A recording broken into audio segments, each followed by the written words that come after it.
Hi,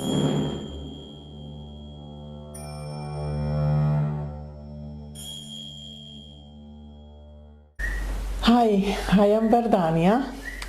Hi, I'm Matthew. And we are both offering you this episode about living on Earth with the purpose of wanting to expand your knowledge about your planet from the metaphysical aspect, shamanic aspect, and really from the heart. So today we are going to explore the middle zone of the planet. And if we can imagine that the planet is a sphere, of course we know that, but that sphere is conformed of two cups, one below and one above. That is, each one have a very particular frequency, a particular expression.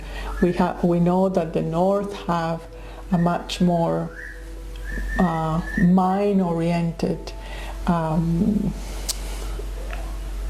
frequency or energy, while the south of the earth have a much more feminine part. So we can say that the top of that earth is more clear, is open, is a sky, while the lower part of the planet is more earth, more feminine, more turbid, and both complement.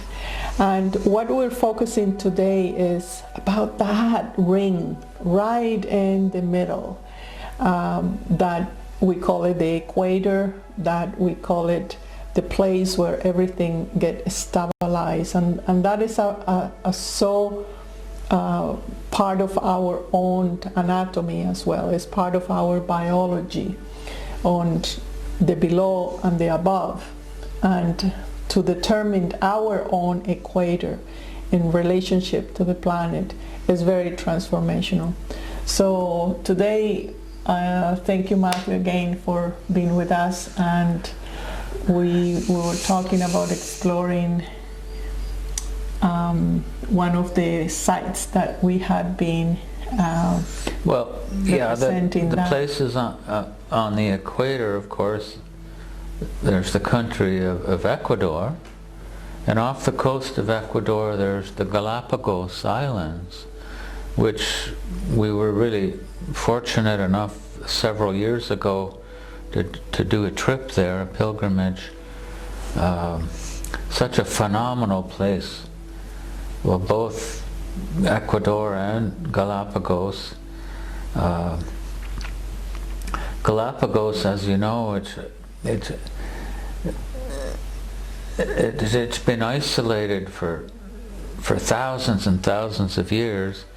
That's where Darwin, of course, came up with the theory of evolution, because the animals and the wildlife there, which had been isolated from the rest of the mainland, had evolved very, very differently. So, and they had evolved in adaptation to their environment. But one of the things we remarked is because humans haven't been there that long, and the animals had no fear of us. They had absolutely no fear, and also they didn't seem to have fear of one another. There were these like little what do you call those kind of lizards? The iguanas with big tails, and the iguanas went in the water, which is very strange. And there were these little seals which played with them. They'd pick them up and throw them, and you see iguanas going around with no tail, because the little seals had, thrown them around so much. It's a kind of a playful thing. And also the islands are volcanic, and they have a very interesting process of evolution where there is volcanoes that are forming the islands, and are also others that are decaying. So the process of birth and rebirth is very evident in, yeah, in the landscape. There are islands which are in formation, and there's other islands which are in full blossoming of nature, and there's other islands which are in the process of death. And you can see where they have, the earlier ones are more eastward, you know, and because as the earth is shifting, anyway, and then it's all volcanic, so of course it's very rich soil, and the volcanoes, unlike on the mainland, like the big volcanoes like Cotopaxi near in the center of Ecuador, the volcanoes on Galapagos, they don't erupt. They do erupt, but it's like the earth just kind of opens, and then the lava just kind of seeps out and flows, and enlarging the landmass, you know. Which is part also of the ring of fire connected to Hawaii, yeah, and all that is that spine of evolution. It's the ring of fire, yeah, that goes around the west coast of North America, down the Pacific, and then all the way over to Japan and so on. But it's so even the volcanoes are more gentle, they're more feminine. We had amazing experience with the Galapagos turtles. Again, it's a type of turtle, they're just enormous, and they're centuries old. They're centuries old, and there's areas where they're just living in the wild. They're like farm areas, and you can go visit them. And you see dozens, if not hundreds, of these gigantic turtles. And the energy from these beings, they are so present. The peace you can feel from them. It's just like it's palpable. It's pure heart. It's pure presence. It's so, well, for me it felt very familiar, like it's the same presence as I feel in my heart, you know. And that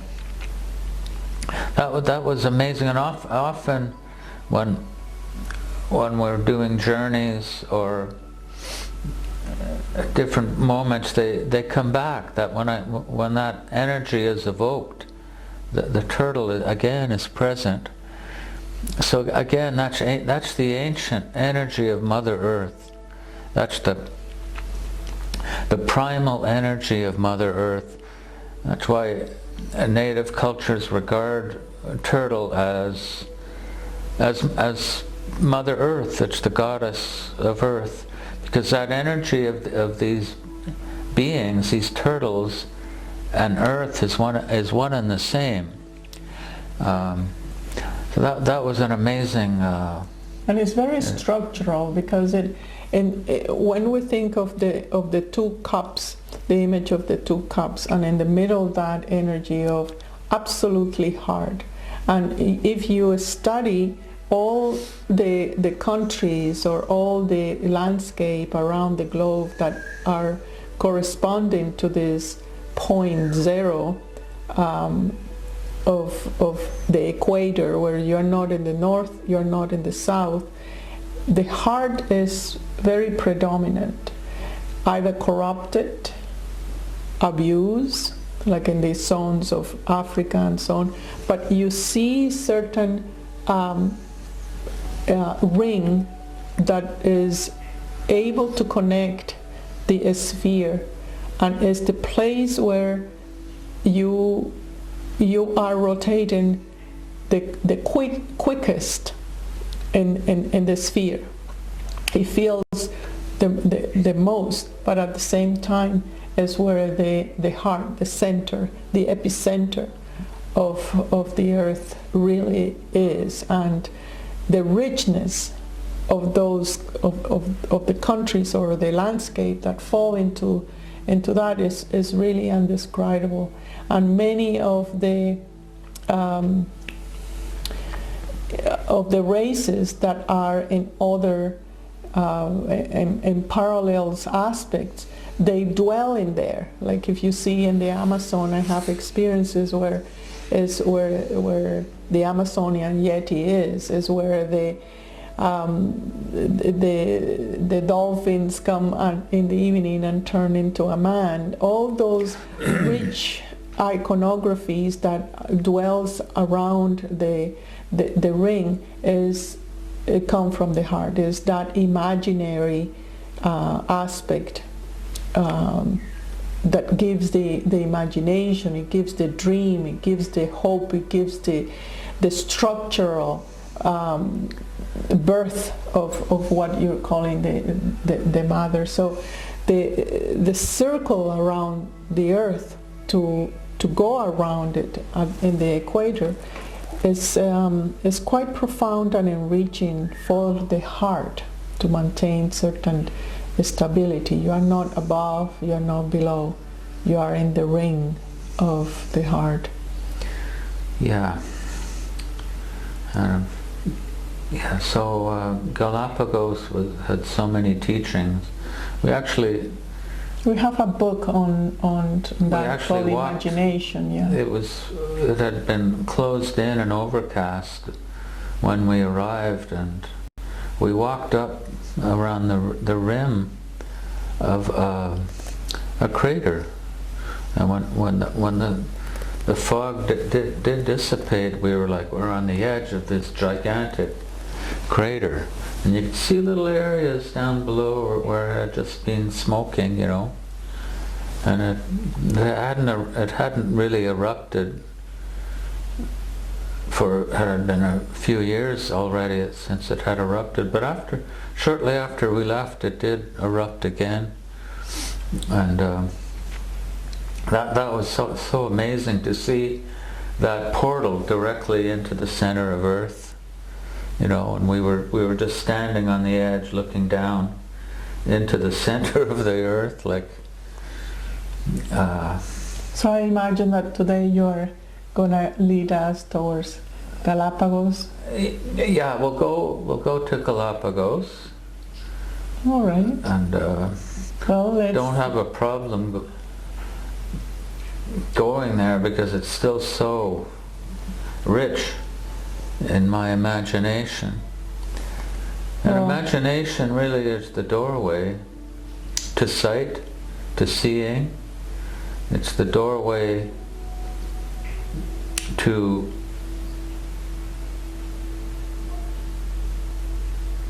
travel. Because at one point once you go through the doorway, it's not really imagination anymore, it's truth. Yeah, you break the barrier of time and space. It's just, we kindled it, we opened the door with that richness of imagination. Mm-hmm, mm-hmm. Well, let's sit together and let's prepare our space for a little journey to Galapagos.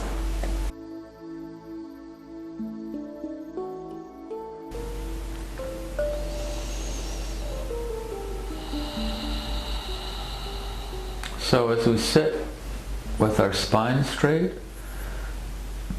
closing the eyes, we take a long, deep, relaxing breath.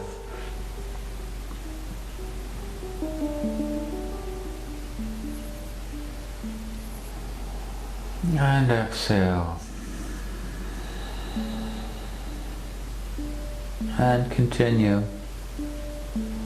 Let each breath take us deeper.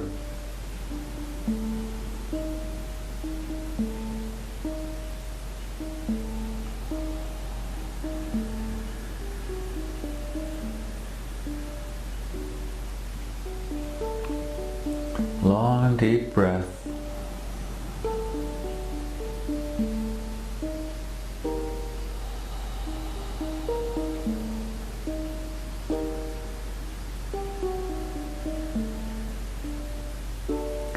Become aware now of a vibration behind the breath as you continue to breathe.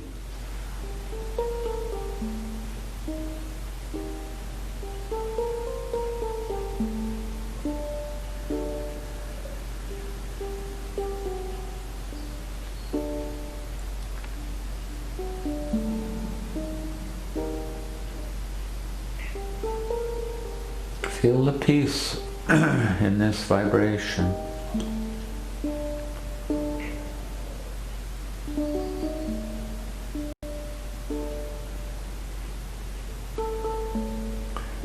Feel the presence.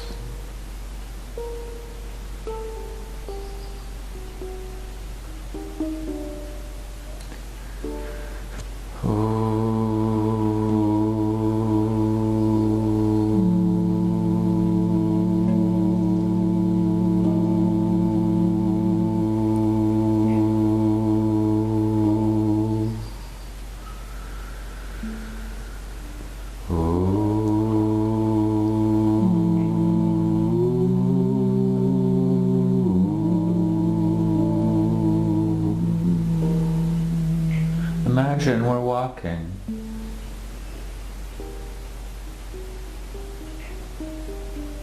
And we come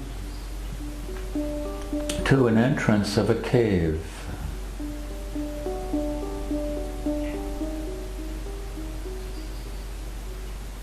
And as we proceed through the entrance, we become aware that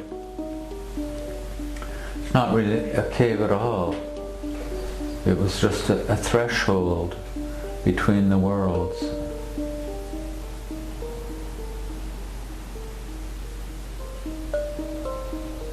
And we enter this world.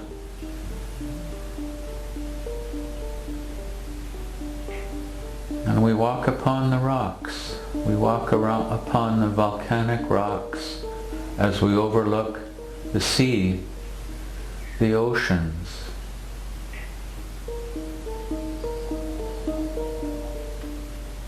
And the oceans, we become aware they're teeming with life. There's fishes and dolphins and whales, so full of life. We see them surfacing and splashing, and we look into the water and it's just teeming with fish.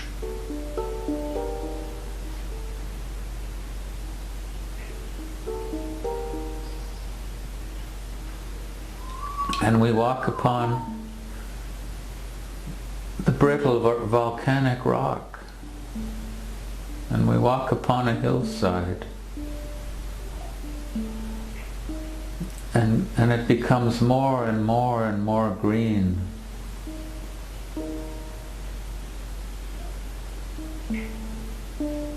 There's very rich fauna and tropical plants.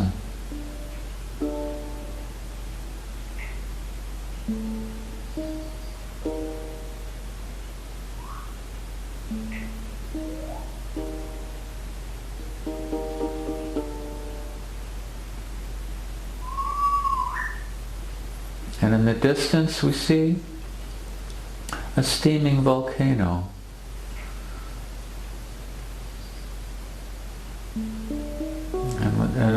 And it's a primeval type of feeling we have. We're beyond time. We could be at the very beginnings of life on Earth.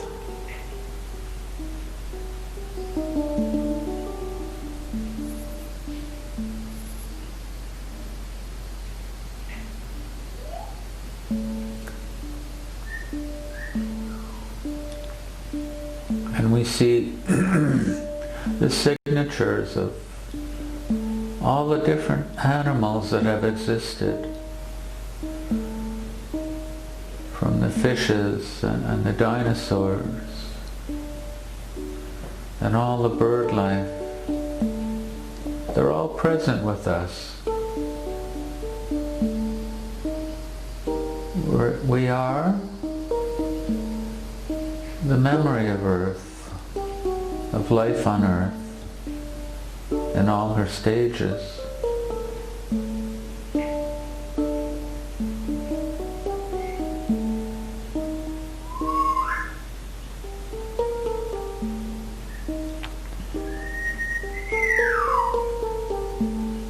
And we sit upon the mountain.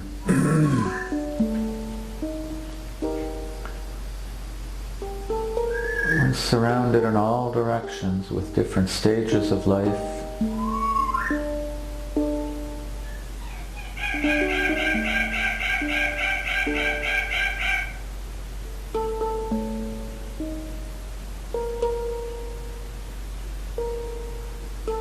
And below us, there's a light, a very, very bright light.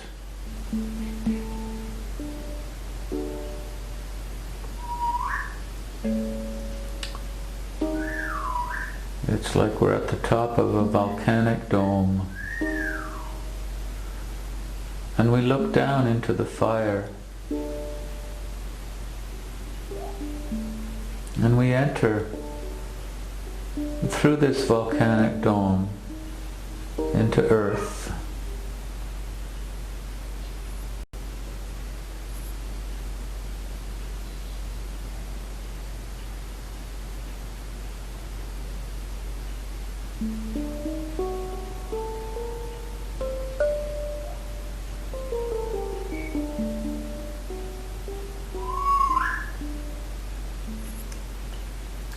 And in the center of Earth, there's a sphere.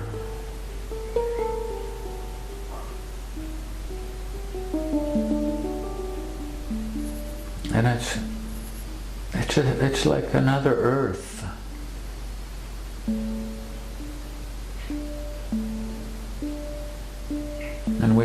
And it's Earth dreaming herself.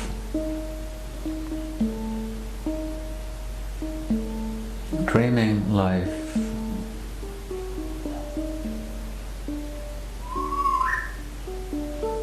And we are an integrated part of Earth, of the dream of Earth. We are like Earth herself thinking. We are the thoughts of Earth. We are one and the same.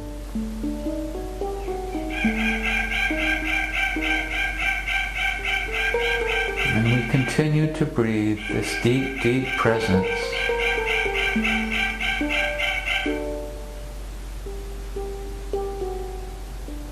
And now we are at the center of a great, great sphere.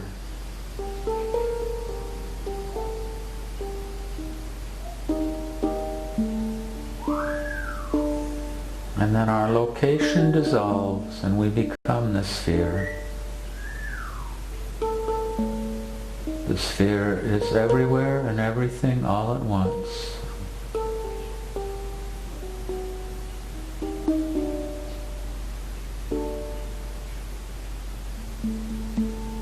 And we take another deep breath and integrate all these images and richness from this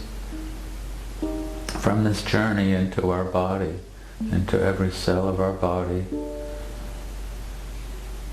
We integrate all these memories of Earth, and we feel ourselves returning fully whole and complete into the center of our being, into the heart.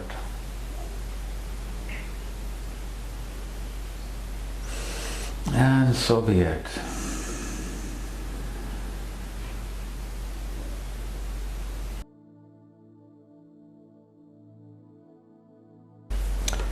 Thank you, Matthew.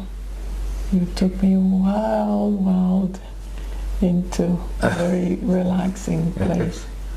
It looks to me that that equator ring, where is not quite yet thought, neither form, is where the realms of imagination is where, as you say, where Earth dreams about herself, and how we can really utilize our own imagination and make the distinction between fantasies and imagination, where imagination, since all ancient teachings and cultures have been used as a way of knowing reality and as a way of knowing and constructing the form. So, and if you have any place around the equator, or you have lived or have that experience, is so rich, and the abundance of different species in different ways, even in places where there are deserts, still you can feel that the desire for poetry and dreaming and imagination. And I think that's one of the faculties that the heart has. Is neither thought nor form. It's just the goo of potentiality, of the genesis of things.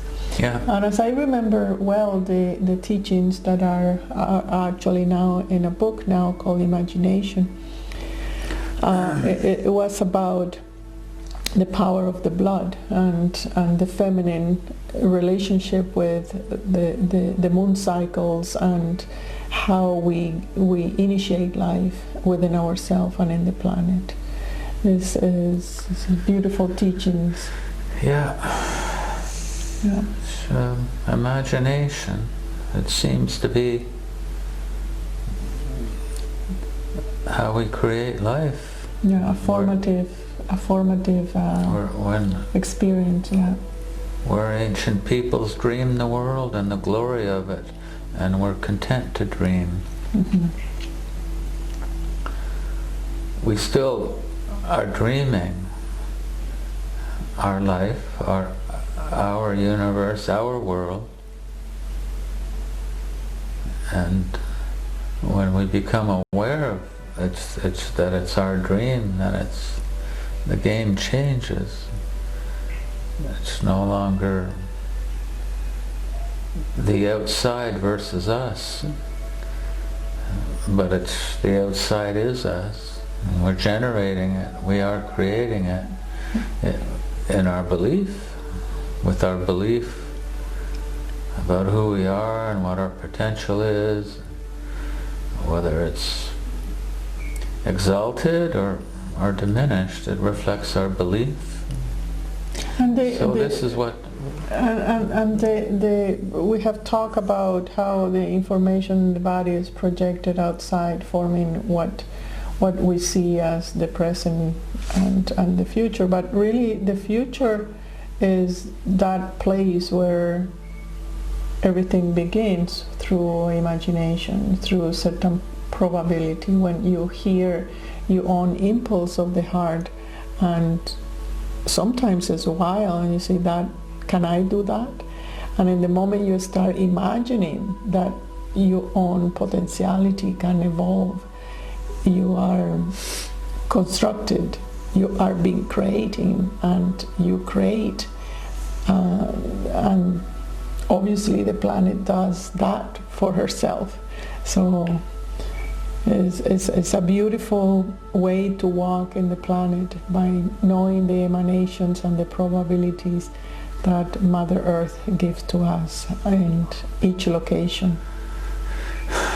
I thank you again for accompanying us in this series, and I invite you to place your comments, your questions. We're happy to answer any